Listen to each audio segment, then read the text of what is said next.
Hello again, and welcome back to the channel. Sorry that it's Sunday, it's not Wednesday. I got sick. Basically, my wife got sick over last weekend. One by one, the kids got sick, and then I got it just in time for our usual Wednesday video. So it hurt me a little bit because I really wanted to do this one in a timely fashion. It's ancient history as far as the gun world goes now, but whatever, we doing it. Today's video are my thoughts on FN's new high power. Now, this is my thoughts based almost entirely on their website, what they've got listed, and so on. It's pure speculation. I haven't handled one of these pistols. I haven't shot one. I didn't go to SHOT Show. I got sick right in the middle of SHOT Show, but I wasn't there. So, keep that in mind. I haven't personally got my hands on one of these. This is speculation based on what I have read and seen in other YouTube videos. I will be taking quotes from their website as well as these other videos. The quotes I'm taking from those are from the FN rep that was doing the talking. I'm not going to name any other channels. I'm not going to do anything. This is my chicken scratch thoughts on this new gun. So, right away, the FN high power is reborn to exceed every expectation. Quote. Is it though? Is it? So, here's reborn to exceed every expectation. Where's the rail? Now, on this channel, we're about the classics. We like classics. So I don't care that there's no rail. But the market they are trying to get this gun sold to cares very deeply about a light rail. It's an industry standard at this point. Come on, FN. You are one of the pioneers of industry standard things. So where's the rail? I know everyone. Where's the rail? It's a thing. So that's my first hit on this new gun. The first thing that's making me go. Next, 17 plus 1 capacity, quote, besting any clone of the original FN design, unquote. Okay, cool. 17 plus 1. Pretty much an industry standard for a full-size 9mm handgun. Where I take issue with this is it's using redesigned magazines. They're not compatible with legacy designs. And knowing FN, they're probably $50 a piece. That is their right to use a proprietary design for their gun, whatever. But again, a lot of the interest in a high power, even for the more modern oriented people that want a high power, they want to use those cheaper Metgar magazines. At least those who I have talked to. So we're gonna there's number 2 right there. Lots of talk about the trigger. They say it's 5-ish pounds. Actual things I've heard is it's between 4 and 6. It's about 5. So you get the idea. Not a peep about the reset. Which tells me that one of the things that even high power aficionados complain about has not been addressed. Is the obnoxiously long reset. Now, I have kind of solved that with my 1985 high power, and the reset isn't any shorter. I just used a BH Spring Solutions trigger return spring, and it's got a little more oomph to get to assist it forward. So it's not that the reset's any shorter; it's that it's getting there faster. This, again, speculation. No one has said a word about the reset, which makes me feel like it hasn't been addressed and is still obnoxiously long. Refined hammer and beaver tail. Eliminate hammer bite. Extended beaver tail. Eliminate hammer bite. That sounds a lot like what Springfield said, and I still get bit. Now, after seeing some stills of the gun in hand, it looks like it stays well away from the meat. But this guy might have been holding it just right or whatever. One thing they kept harping about was it looks the same, but the feel is totally different. So maybe this redesign of the frame as well as the hammer combined has eliminated the issue of hammer bite. That's something that is going to be a wait and see. Video and photo, it looks promising. It looks like that might actually be a thing. But like I've said before in my SA35 videos, it's a high power.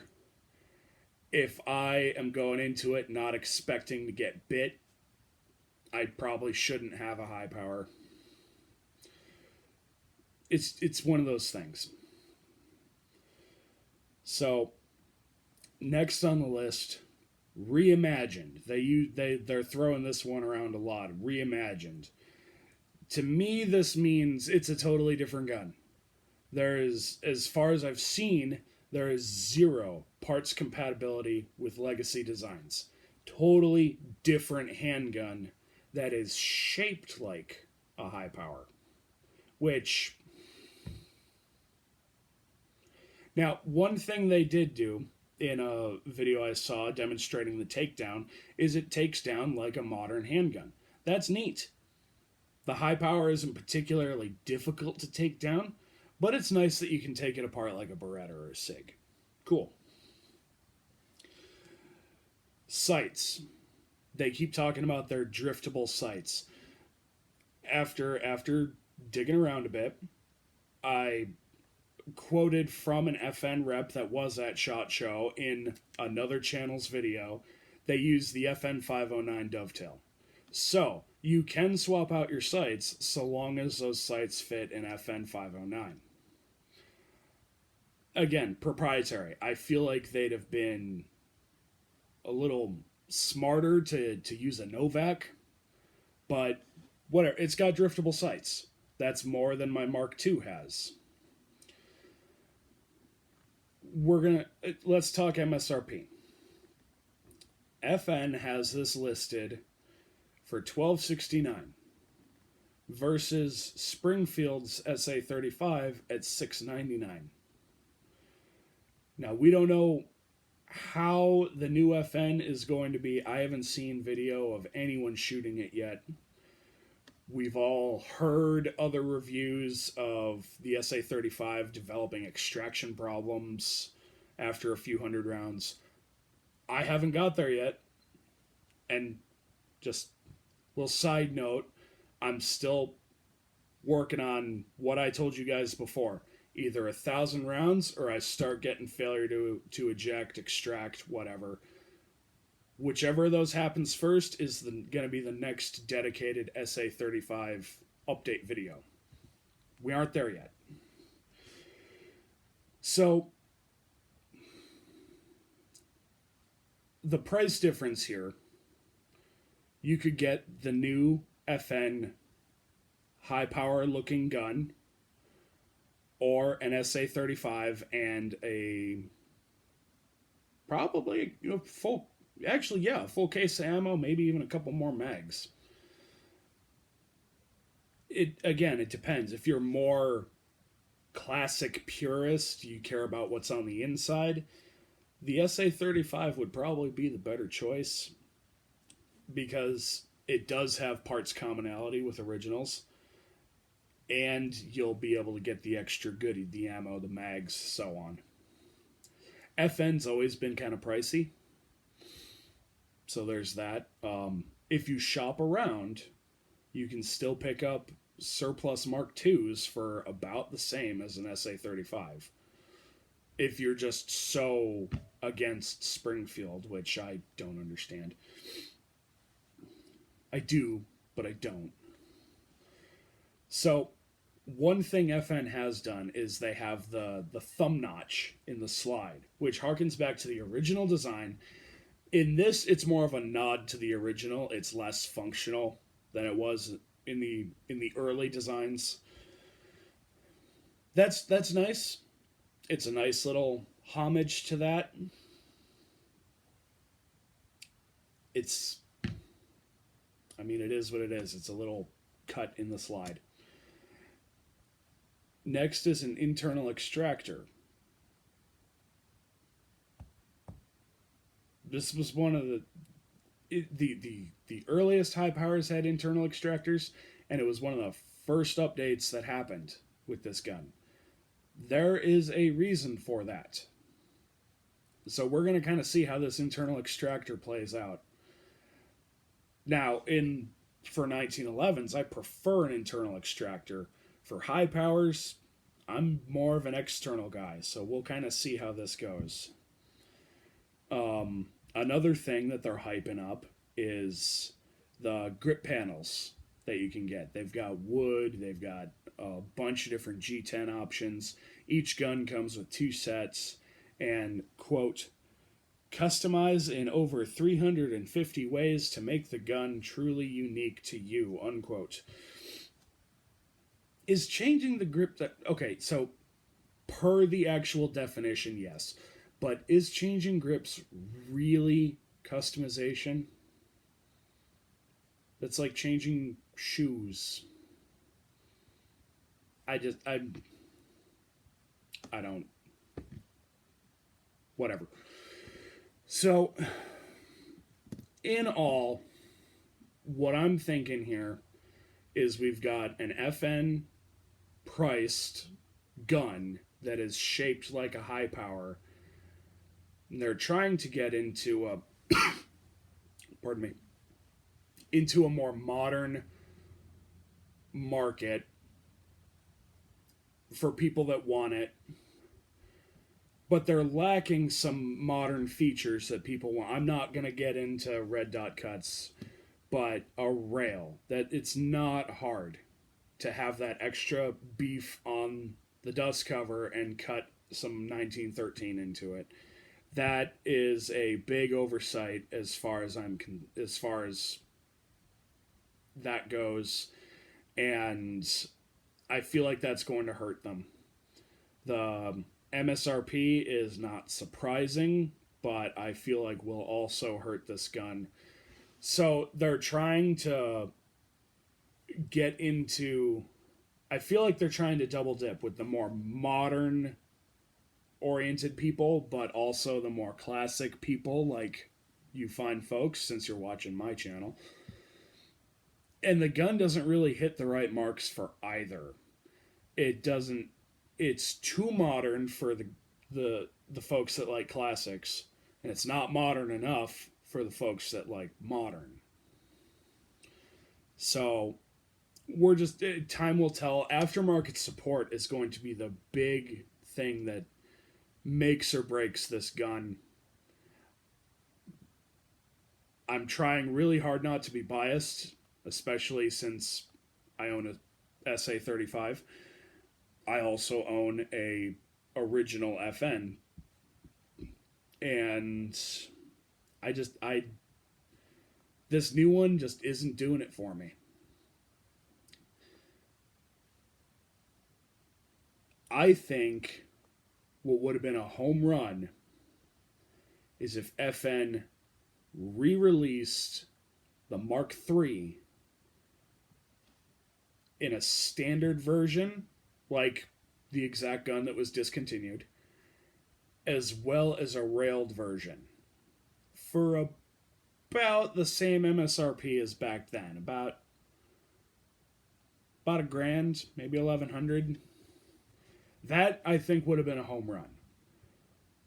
But this, I think this new one is a little try hard, and I personally don't think it's going to be as popular as they think it's going to be. It's exciting that FN, the original, is bringing back the high power. That's cool.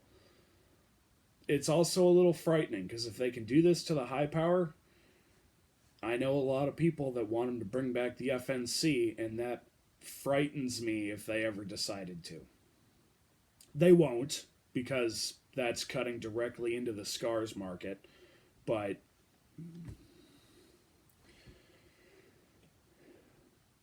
so yeah, I don't think this is as cool as a lot of people do. And like I said a minute ago, I think it's too modern for the classic guys and not modern enough for the modern guys. But we'll see. They said February or March time frame is when they're supposed to be starting to see them in the wild. And when those videos come out, we'll see how it does. Again, this is just purely speculation. I'll tell you right now, unless someone wants to donate one, you will not see this FN on my channel. I am not going to spend the money on it, personally. So, there's that. My thoughts on the new FN High Power. Again, I apologize that we didn't do this on Wednesday. I was in the process of dying. We will have our usual Wednesday video this week, unless I'm actually dead. And that's about that. That's all I got. I hope you folks have a great Sunday. I've missed you all. And we'll catch you on Wednesday. Take it easy.